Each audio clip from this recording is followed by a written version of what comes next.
Hello everyone, good morning, सत श्री अकाल, नमस्ते। कैसे हो आप सब? हम भी ठीक है। और ये देखिए, सुबह की व्लॉग की शुरुआत माता वैष्णो देवी जी की पावन धरती से, और इससे अच्छी शुरुआत जो है कभी भी नहीं हो सकती व्लॉग की, आई थिंक सो। तो हम लोग आज है वो माता वैष्णो देवी के दरबार की थोड़ी ही दूरी पर, और हम अपने जो होटल से ये वीडियो बना रहे हैं। और होटल के बाहर का व्यू कुछ इस तरह से है, चारों तरफ को बिल्डिंग्स है, और सामने जो है ये पहाड़ी आपको दिखाई दे रही है। ये जस्ट जो आपको हाइट दिखाई दे रही है ना, इसके जस्ट पीछे जो है माता का दरबार है। ये जो आपको वाइट कलर की हल्की हल्की सी बिल्डिंग्स दिखाई दे रही है ना, इसके जस्ट थोड़ा ही आगे 2 से 3 किलोमीटर आगे ही माता वैष्णो देवी है। ये पूरा पहाड़ हमें चढ़ कर जाना है। मैं और भाभी जी यहाँ पे आपस में बात कर रहे हैं कि होटल में कुछ छूट ना जाए, तो इसीलिए हम लोग बस फटाफट से अपनी सारी चीज़ें पैक कर रहे हैं और यहाँ से हम लोग निकलने ही वाले हैं। तो सबसे पहले तो जब हम होटल से निकलते हैं तो हमें प्रॉब्लम होती है कि हम अपनी गाड़ी को कहाँ पे पार्किंग में लगाएं। तो जहाँ तक मैंने देखा और जहाँ तक मुझे पता चला और मैंने इसके बारे में पूछा, तो होटल वाले ही हमें फैसिलिटी देते हैं हमारी गाड़ियों को पार्किंग में लगाने की। जैसा कि हम अपनी गाड़ी लेकर आए, हमारे पास 2 गाड़ियाँ हैं, तो दोनों गाड़ियों की पार्किंग जो हमें फ्री ऑफ कॉस्ट मिली है इसी होटल में। और उसके बाद जो हमें यहाँ से आगे तक जाना है, जहाँ पे रजिस्ट्रेशन होना है, वहाँ तक हमें जो है होटल की गाड़ी छोड़ेगी। रजिस्ट्रेशन के बाद भी आगे का रास्ता जो 2 से 2.5 किलोमीटर है, जहाँ से पैदल यात्रा शुरू होती है, वहाँ तक हमें होटल वाले ही छोड़ते हैं अपनी गाड़ियों में। तो ये फैसिलिटी जो है होटल की तरफ से है। उसके बाद यहाँ पर जो है यात्री सिम मिलती है, अगर आपको यहाँ पे सिम चाहिए, क्योंकि आपकी सिम जो है बंद हो जाती है पठानकोट से, आपके रास्ते से ही, मतलब पठानकोट वाले आधे रास्ते से ही आपकी जो है सिमें बंद हो जाती है। अगर आपको सिम चाहिए तो आप यहाँ पे आसानी से अवेलेबल करवा सकते हो। दूसरी बात, यहाँ पे आपको इस तरह से हेलीकॉप्टर देखने को मिलेंगे। 2-2 3-3 हेलीकॉप्टर आपको साथ में मिलते हैं देखने के लिए, क्योंकि यहाँ से जो है फैसिलिटी है हेलीकॉप्टर से जाने की भी। अगर आपको हेलीकॉप्टर से जाना है तब भी आप यहाँ से अपनी टिकट करवा सकते हो और इजीली माता वैष्णो देवी के दरबार पहुँच सकते हो।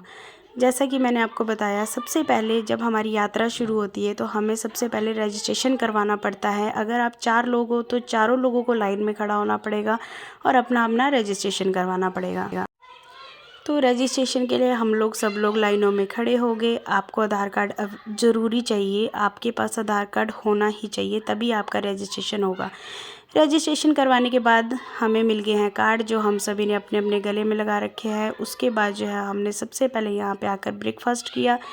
ब्रेकफास्ट करने के बाद हम लोग यहाँ पे होटल की गाड़ी का वेट कर रहे हैं। होटल की गाड़ी जो है हमें लेने के लिए आ चुकी है और हम लोग जो है गाड़ी में बैठ चुके हैं। सभी लोगों के गले में आपको कार्ड दिख रहे होंगे, जो बहुत ही ज़्यादा ज़रूरी है, और उसके बिना आपकी यात्रा कंप्लीट नहीं हो पाएगी, क्योंकि आपको आगे रास्ते से जो है चेकिंग के दौरान वापस भेज दिया जाएगा अगर आप लोग ये कार्ड अपने गले में नहीं लगाते हो। तो पहले हमने रजिस्ट्रेशन करवा लिया, उसके बाद हम लोग यहाँ से निकल गए। यहाँ पे हमें जो है होटल की गाड़ी ने छोड़ दिया है। उसके बाद हमारी पैदल यात्रा जो है शुरू हो गई है। तो ये है माता वैष्णो देवी जी का पहाड़, जो अभी हमें पूरा चढ़ के जाना है। तो बहुत एक्साइटमेंट है, दिल बहुत खुश है, और जाने के लिए इतनी एक्साइटमेंट है ना हमें, हम सोच रहे हैं बस कितनी जल्दी भी हो जाए, हम लोग जल्दी से जो है माता वैष्णो देवी के दरबार पहुंच जाए। तो यहाँ पे लगा एक बहुत बड़ा सा गेट, और यहाँ से आपको 2 रास्ते मिल जाएंगे जाने के लिए, एक पुराना रास्ता और एक न्यू रास्ता। तो हम लोग जो है पुराने रास्ते से गए हैं, क्योंकि पुराना रास्ता है, थोड़ा शॉर्ट पड़ता है, लेकिन वहाँ से जो है आपको चढ़ाई बहुत चढ़नी होती है। तो यहाँ पे उसके बाद थोड़ा सा आगे जाकर एक चेकिंग पॉइंट है, जहाँ पे आप लोगों के बैग चेक होते हैं। उसके बाद यहाँ से आपको बच्चे के लिए स्ट्रॉलर फैसिलिटी जो है अवेलेबल होती है। यहाँ देखिए, आपको दिखाई दे रहे हैं बहुत सारे स्ट्रॉलर है। अगर आपके पास छोटा बेबी है और वो चल नहीं पाएगा, तो उसके लिए आप ये स्ट्रॉलर बुक करवा सकते हो, जो यहाँ पे आराम से 550 से 600 रुपये की कॉस्ट में आपको मिल जाएगा। तो यहाँ के जो यात्री के लिए ये फैसिलिटीज़ बहुत ही कम रेट में जो है आपको यहाँ पे मिल जाएगा। तो आधे रास्ते में मैं ये व्लॉग बना रही हूँ, आधे रास्ते से मैंने कोई भी व्लॉग शूट नहीं किया। और अभी जो है हम लोग अर्धकुमारी पहुँच चुके हैं।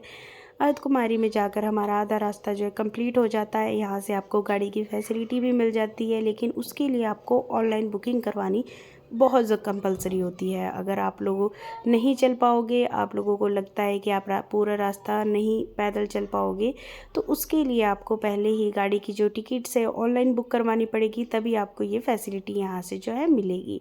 तो यहाँ पर आकर मैंने थोड़ी सा शूट किया, क्योंकि आधे रास्ते तक मैंने कहीं पे भी फ़ोन यूज़ नहीं किया। जैसा मैंने आपको बताया था कि मैं बहुत श्रद्धा से वहाँ गई थी और मेरा खुद का मन था कि मैं ज़्यादा व्लॉगिंग वहाँ पर ना करूँ, क्योंकि जब हम ऐसी जगहों पे जाते हैं ना तो ज़्यादा कैमरा उठाने का मन नहीं करता है। हालांकि ऐसा नहीं है कि वहाँ पे मना किया जाता है, लेकिन मेरी जो मन्नत थी वो बहुत ही बड़ी मन्नत थी जो मेरी पूरी हुई, और 3 साल पहले वो मन्नत पूरी हो गई थी। तो बस मुझे वो मन्नत जो है आज उतारनी थी, तो इसीलिए मैं वहाँ गई थी पूरी श्रद्धा से। तो यहाँ से हेलीकॉप्टर्स जो है आपको देखने को मिल जाएंगे बार बार। फैसिलिटी जो है यहाँ पे बहुत अच्छे से हर चीज़ की है। घोड़ा आपको मिल जाता है, स्टॉलर बच्चे के लिए आपको यहाँ से मिल जाता है। आपको हेलीकॉप्टर मिल जाते हैं, जो 3 से 4 हेलीपैड यहाँ पर है। अलग अलग कंपनीज़ के यहाँ पर हेलीकॉप्टर चलते हैं। ये सामने आ गया है माता वैष्णो देवी जी का दरबार, और हम लोग 4 घंटे में जो है 4 से 5 घंटे में माता वैष्णो देवी के दरबार कटरा से पहुँच गए थे, वो भी पैदल। तो माता वैष्णो देवी जी यहाँ पर बसे हैं। विपुल हमारा जो है स्टॉलर में ही सो गया है। जितना आगे चलते जा रहे हैं, बस माता वैष्णो देवी जी का दरबार बहुत नज़दीक आ रहा है। बिल्कुल भी थकान नहीं हुई, बिल्कुल भी थकावट नहीं थी हम लोगों को। बच्चे जो है पैदल ही वहाँ तक पहुँचे हैं। सिर्फ विपुल के लिए स्टॉलर लिया गया था। नानवी और रिम्पी जो है पैदल पहुँचे, कहीं पे भी हमने इन्हें उठाया नहीं है। रास्ते में आराम से जो है बच्चे वहाँ तक पहुँच गए थे। माता वैष्णो देवी जी के दरबार में इस तरह से सजावट की गई है, क्योंकि 2 से 3 दिन पहले ही नवरात्रे ख़त्म हुए। आई थिंक इसी वजह से यहाँ पे जो है इतने अच्छे से डेकोरेट किया गया था, क्योंकि ये जो आपको डेकोरेशन दिखाई दे रही है ना, ये बिल्कुल ओरिजिनल फूलों से की गई थी। तो बस हम लोग जो है पहुंच ही गए हैं, और मेरी जो यात्रा थी ये नंगे पैर थी, जो मैंने कंप्लीट कर दी है। पहले तो खुद को भी डर लग रहा था कि पता नहीं पहुंच पाऊंगी इतनी दूर नंगे पैर से या नहीं, लेकिन बहुत इजीली मैं पहुंच गई थी। मुझे बिल्कुल भी प्रॉब्लम नहीं हुई, बिल्कुल भी कष्ट नहीं हुआ जाने में। तो आराम से जो हम लोग वहां तक पहुंच गए थे। बस विपुल हमारा सो गया था, तो हम वेट कर रहे थे कि ये उठे, और इसे भी हम दर्शन करवाए अच्छे से। तो यहाँ पे सबसे पहले तो जो है आपके पास बैग होते हैं ना, आपको उनको लॉकर में रखना होता है। यहाँ पर आपको 3 से 4 लॉकर आराम से अवेलेबल हो जाते हैं। Locker 1, locker 2, locker 3।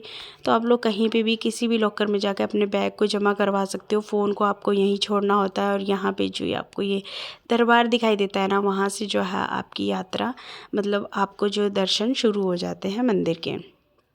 तो बाहर का व्यू कुछ इस तरह से है। बहुत अच्छा सा देखने को लग रहा था, और पहाड़ी ना एकदम बिल्कुल, माता वैष्णो देवी जी पहाड़ी के बिल्कुल नीचे बसे हैं। बिल्कुल मतलब हाइट में ही है, लेकिन उसकी भी हाइट में एक और पहाड़ी है। तो बस हम लोग यहाँ पे थोड़ी सी देर के लिए बैठ गए थे, क्योंकि भैया और विपुल के पापा जो है दर्शन करने के लिए गए थे। हम लोगों ने बारी बारी से दर्शन किए थे, क्योंकि लॉकर में हमने अपना बैग जमा नहीं करवाया था। तो पहले हमने दर्शन किए, फिर भाई जो है बैग के पास रहा, और बाद में हम लोग बैग के पास रहे। तो फिर भाई और विपुल के पापा ये लोग दर्शन करने के लिए गए। तो यहाँ से आप लोग अंदर दर्शन करने के लिए जाते हो तो यहाँ से लाइन लग जाती है। फ़ोन यहाँ पे अलाउड नहीं है, सब लोगों के फ़ोन जो है लॉकर में ही होते हैं। लेकिन हम लोगों ने, जैसा मैंने आपको बताया, लॉकर नहीं यूज़ किया था, लॉकर नहीं लिया था, तो इसीलिए हमारे फ़ोन हमारे पास थे। बस अंदर जाने के लिए हमें बाहर ही फ़ोन छोड़ना पड़ा। तो उसके लिए जो है हम जैसे 8 लोग थे, तो हम 4 लोग पहले दर्शन के लिए गए, 4 लोग पीछे रह गए थे। उनके पास बैग था, और बाद में हम लोग बैग के पास रुके तो वो लोग दर्शन करने के लिए गए। इसीलिए हम यहाँ पे वीडियो क्लिप बना पाए, अदरवाइज़ यहाँ पे वीडियो क्लिप नहीं बन पाती। तो बस हम लोग दर्शन करके आ चुके हैं, और मन में बहुत अच्छे से एक्साइटमेंट है, बहुत अच्छा सा लग रहा है, और बहुत अच्छी वाइब्स जो है हम लोगों को आ रही है कि फाइनली जो है हमने दर्शन कर लिए हैं। अभी जो हमारा दूसरा यहाँ से टारगेट है वो है भैरवनाथ मंदिर जाने का, क्योंकि अगर आपकी कोई मन्नत है और आप माता वैष्णो देवी जी के दरबार आ रहे हो, तो आपको जो है भैरवनाथ जाना बहुत ही ज़्यादा ज़रूरी होता है, भैरवनाथ टेम्पल जाना। तो यहाँ से जो है, अगर आप भैरवनाथ टेम्पल नहीं पैदल चल सकते हो, आप थक गए हो, तो यहाँ से आपको रोपवे भी मिल जाएगा। आप इन ट्रॉलीज़ में भी जा सकते हो। ट्रॉलीज़ के लिए आपको लाइन में लगना पड़ेगा 2 से 3 घंटे, तब आपको यहाँ पे टिकट मिलती है। और ये देखिए, ये है माता वैष्णो देवी जी का पूरा दरबार। तो यहाँ से जो है आपको पालकी की फैसिलिटी भी मिल जाएगी। ये पालकी से जो है आप लोग भैरवनाथ मंदिर भी जा सकते हो, वापस कटरा भी जा सकते हो। ये आपको रास्ते में थोड़ी थोड़ी देर बाद ना मिलते रहेंगे। अगर आप रास्ते में आधे रास्ते में थक जाते हो तो वहाँ से आपको ये फैसिलिटी मिल जाएगी। थोड़ी थोड़ी दूरी के मतलब 2 से 3 किलोमीटर की दूरी के अंतराल में आपको ये सारी चीज़ें अवेलेबल मिल जाती है। तो यहाँ से पालकी का जो रेट है आई थिंक यहाँ से कटरा जाने का वो है 3 से 4 हज़ार रुपये। बहुत ही रिजनेबल प्राइस है। और ये है घोड़े का रेट है 3 हज़ार रुपये। यहाँ से कटरा पहुँचने के लिए आप घोड़े पे भी जा सकते। तो अभी जो हम भैरवनाथ मंदिर के लिए पैदल चल रहे हैं और रास्ते में आपको इस तरह से ट्रॉलीज़ देखने को मिल जाएगी। बहुत लोग भैरवनाथ मंदिर के दर्शन के लिए इन्हीं ट्रॉलीज़ का यूज़ कर रहे हैं, लेकिन हम लोगों को तो पैदल ही जाना था तो हम लोग पैदल ही चल रहे थे। तो भैरवनाथ मंदिर जाने के लिए आपको इस तरह से सीढ़ियाँ मिलेगी। दूसरा रास्ता भी होगा जहाँ से आप जा सकते हो, लेकिन हम लोगों ने सीढ़ियों का यूज़ यहाँ से किया था, जो बहुत ही कठिन था और जहाँ से बहुत ज़्यादा थकावट हो जाती है अगर आप सीढ़ियों को यूज़ करते हो। तो थोड़ा सा शॉर्टकट में तो आप पहुँच जाते हो, लेकिन थकावट जो है इन सीढ़ियों से बहुत होती है। इतना तो हम वैष्णो देवी दरबार के लिए नहीं थकते हैं जितना हम लोग बाबा भैरवनाथ मंदिर के लिए थक जाते हैं। तो अभी हम लोग पहुँच चुके हैं बाबा भैरवनाथ मंदिर। यहाँ पर फिर से आपको 1 से 1.5 घंटे लाइन में लगना पड़ेगा। ये देखिए यहाँ पर भी है बहुत ज़्यादा भीड़ और हम लोग ये लाइन में लगे हुए।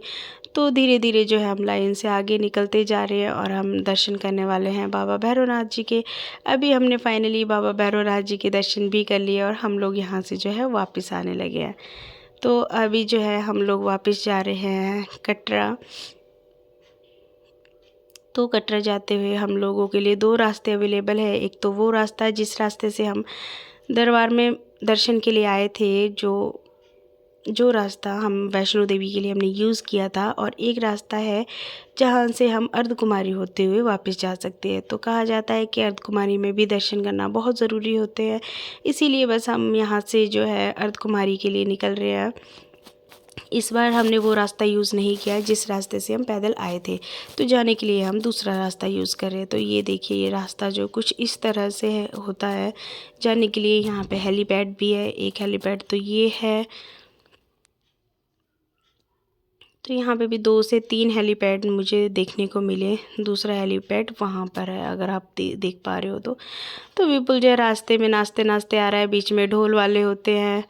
और यहाँ से जो है कटरा कुछ इस तरह से दिखाई दे रहा है। हम लोग जो है 2 से 3 किलोमीटर नीचे की तरफ उतर चुके हैं और वहाँ से कटरा कुछ इस तरह से दिखाई देता है।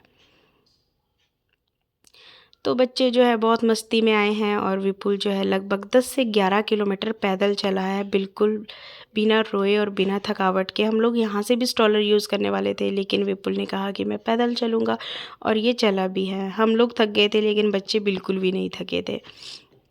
तो ये देखिए हम बस वापस आने के लिए मतलब अर्धकुमारी के लिए जो है ये रास्ता जो है आता है, और हम लोग वापस आ रहे हैं अभी मंदिर से। तो यहाँ पर जो है थोड़ी थोड़ी सी थकावट होना हमें शुरू हो गई थी, क्योंकि चढ़ाई चढ़ते हुए आपको इतनी थकावट नहीं होती है जितनी थकावट आपको उतराई से होती है, क्योंकि आपकी टांगें जो है थक जाती है।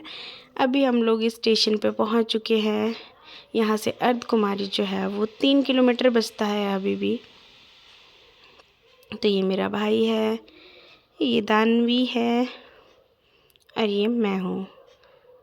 तो यहाँ से जो है अभी मैंने जूते पहन लिए हैं, क्योंकि मैंने ऊपर जाने के लिए जो नंगे पैर यात्रा की थी, वापस के लिए मैंने अपने जूते पहन लिए थे।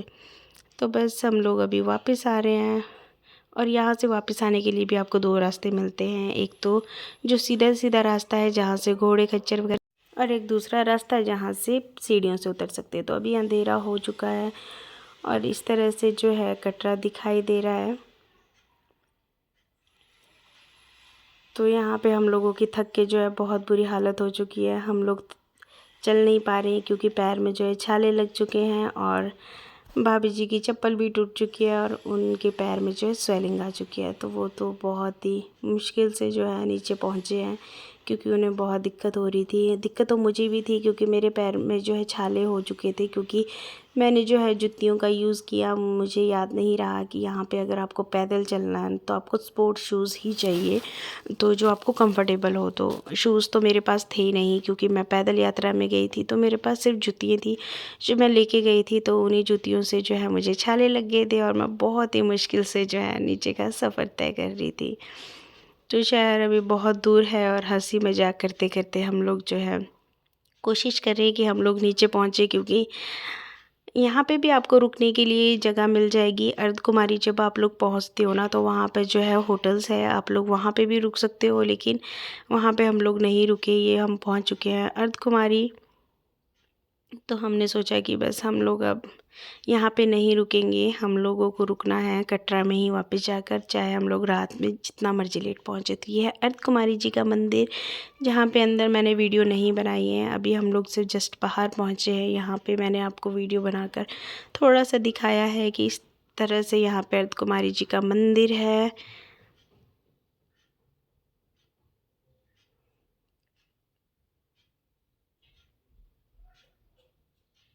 और जो यहाँ पे अर्धकुमारी जी के साथ में ये बिल्डिंग्स आपको दिखाई दे रही है मंदिर के साथ में, ये आपको रुकने के लिए यहाँ पे अवेलेबल है। यहाँ पे धर्मशाला भी है, यहाँ पे होटल्स भी है, आप लोग आराम से यहाँ पे रुक सकते हो।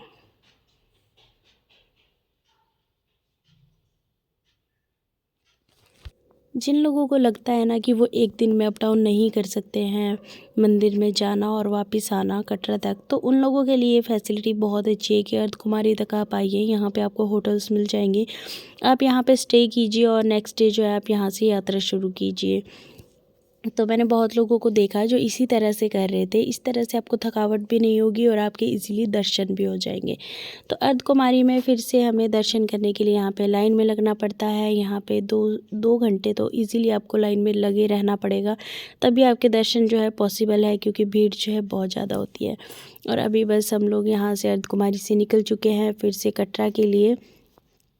तो यहाँ से कटरा का जो सफ़र है आई थिंक 6 से 7 किलोमीटर है। अभी हमें 6 से 7 किलोमीटर और चलना है। टाइम हो चुका है लगभग रात के 9 बजे का और हम लोग थक भी चुके हैं। थक के हमारी हालत जो है बहुत बुरी तरह से हो चुकी है ख़राब, क्योंकि पैर में जो है छाले फूट चुके हैं मेरे और मुझे बहुत दर्द हो रही थी पैर में। नंगे पैर भी मैं नहीं चल पा रही थी, क्योंकि सुबह जो है पूरा रास्ता में नंगे पैर चली थी, तो थोड़ी सी स्वेलिंग आ गई है और पैरों में दर्द भी हो चुकी है।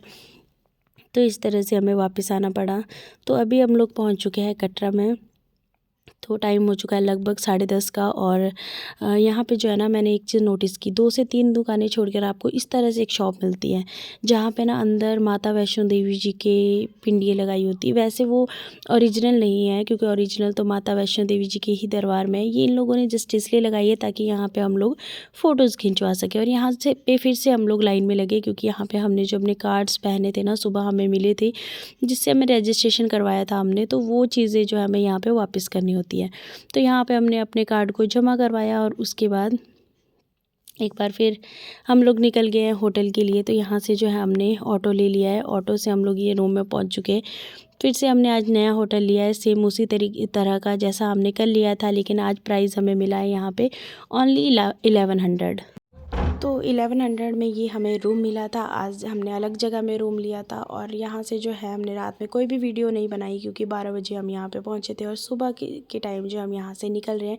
जो इतने अच्छे अच्छे होटल हैं वो आपको बहुत कम प्राइस में आपको मिल जाएंगे। तो हमें आइडिया नहीं था, हमें तो आइडिया था 4 से 5 हज़ार की कॉस्ट में मिलते होंगे, लेकिन जब हम नेक्स्ट डे आए हैं ना, तो रात में हम यहाँ पहुँचे थे 11:30 बजे के करीब। तो हमें बहुत ही कम प्राइस में ये रूम मिला था, जिसमें हम 8 लोग थे, 8 लोग आराम से एडजस्ट हो गए थे। तो बस हम लोग यहाँ से निकल चुके हैं, हमने अपनी गाड़ी जो है ले ली है और उसके बाद हम लोगों ने यहाँ पे थोड़ी सी शॉपिंग की। यहाँ से जैसे हमें प्रसाद वगैरह लेना था, तो हमने यहाँ से ही वो चीज़ परचेज़ की थी। तो बहुत अच्छी अच्छी से आपको यहाँ पे डेकोरेशन मिल जाएगी। और अभी जो है हमारी यात्रा यहाँ पे ख़त्म होती है। माता वैष्णो देवी जी के दरबार से हम लोग निकल चुके हैं, इनकी पावन धरती से बस हम लोग अब जाने ही वाले हैं अपने घर की तरफ, क्योंकि आज है वेडनेसडे और मंडे को हम लोग यहाँ आए थे। तो बस अब हम लोग जो है यहाँ से निकल रहे हैं। एक बार फिर से माता वैष्णो देवी जी के ये पहाड़ जो मैं आपको दिखा रही हूँ दिन में, क्योंकि उस दिन मैंने नाइट का व्यू यहाँ से आपको दिखाया था, और ये है दिन का व्यू। कुछ इस तरह से ये पहाड़ जो आपको दिखाई देते हैं। तो बस अब हम लोग यहाँ से निकल रहे हैं। तो आई होप आपको मेरा ये व्लॉग अच्छा लगा होगा, और अगर अच्छा लगा आपको मेरा ये व्लॉग तो प्लीज़ लाइक कीजिए, शेयर कीजिए, सब्सक्राइब कीजिए और कमेंट कीजिए। तो कमेंट में एक बार जय माता दी तो ज़रूर लिखिए, जो लोग भी मेरे व्लॉग को देखेंगे, क्योंकि इतनी पावन धरती से मैंने आपको ये व्लॉग दिया है। जो लोग नहीं वहाँ पर जा सकते वो लोग यहाँ से दर्शन कर सकते हैं। साक्षात मैंने आपको यहाँ से दिखाया है वो पहाड़ जहाँ में माता वैष्णो देवी जी बसे हैं। तो नाइट का व्यू भी दिखाया है, डे का व्यू भी दिखाया है, और जितना पॉसिबल हो पाया है मैंने आपके लिए व्लॉगिंग भी की है। तो होप सो आपको मेरा ये व्लॉग अच्छा लगा होगा, और प्लीज़ सब लोग प्लीज़ मेरे इस व्लॉग को शेयर कर दीजिए ताकि ये व्लॉग सब तक पहुंच सके, क्योंकि बांटने से चीज़ें बढ़ती है। जैसे कहते हैं अगर हम बांटते हैं तो धन बढ़ता है, ज्ञान बांटते हैं तो ज्ञान बढ़ता है। तो ये तो माता वैष्णो देवी जी का दरबार है, आप बांटिए ताकि सब लोगों तक पहुंच सके और सब लोग इस दरबार को देख सके। तो चलिए मिलते हैं।